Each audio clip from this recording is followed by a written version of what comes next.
Graça e paz, tudo bem com vocês? Páginas da Bíblia, mais um livro começando, segundo livro dos reis. E olha, o segundo livro dos reis já começa chapa quente demais.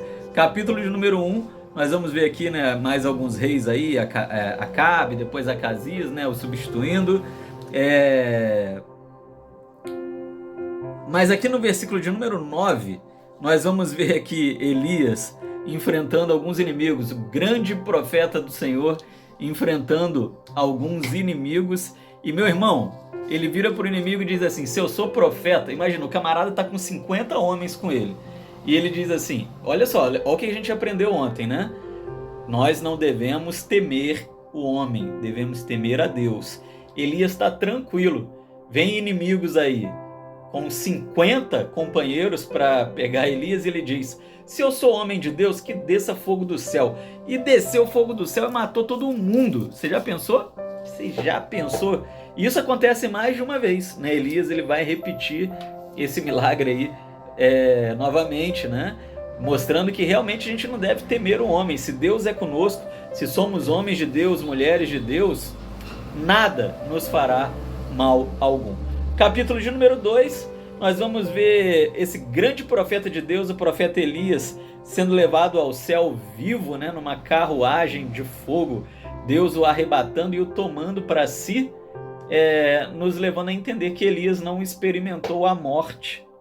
Isso vai ter reflexos lá em Apocalipse, onde a gente vai ver dois profetas.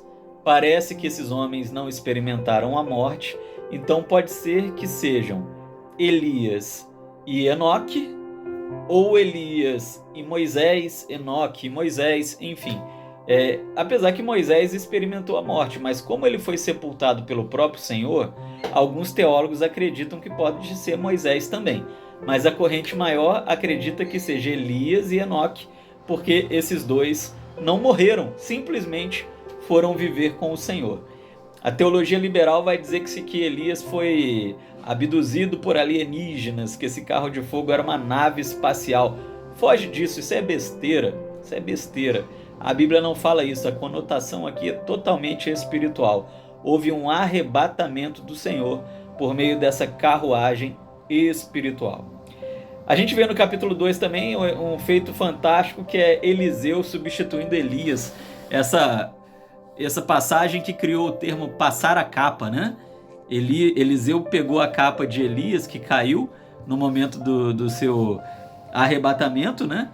E todo o poder, toda a unção de Elias vem sobre a sua vida. Capítulo de número 3, a gente vai ver aqui Eliseu já sendo usado pelo Senhor, salvando 3 reis e seus exércitos, porque agora ele está cheio do poder do Senhor. Finalmente, o capítulo de número 4, pessoal, a gente vai ver aí o famoso azeite da viúva, né? A multiplicação do azeite, onde Eliseu ele vai fazer aquele azeite se multiplicar por muitas e muitas vasilhas, um milagre parecido com o de Jesus lá na multiplicação dos pães e peixes. Depois você vai ver aqui o encontro de Eliseu com o sunamita. Meus irmãos, olha como que o poder de Deus estava sobre Eliseu. Ele ressuscitou um menino, né? Ele deu vida a um menino. Isso a gente percebe que realmente o poder de Deus estava sobre ele.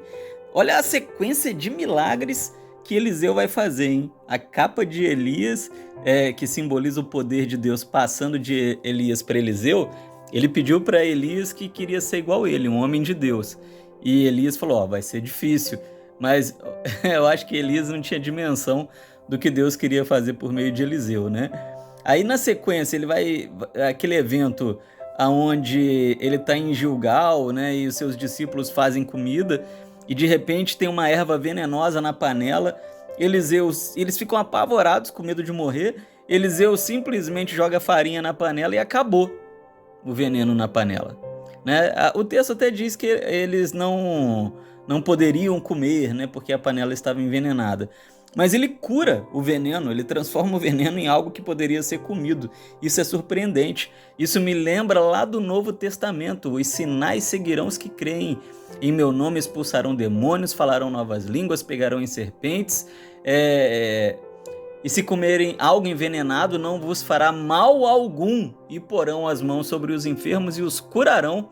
Há poder no nome de Jesus. Isso me lembra muito essa passagem do Novo Testamento, porque Eliseu faz praticamente todos esses sinais. Você vai ver na sequência, no versículo 42 do capítulo 4, que ele vai multiplicar pães para 100 homens, assim como Jesus vai fazer lá na frente no Novo Testamento.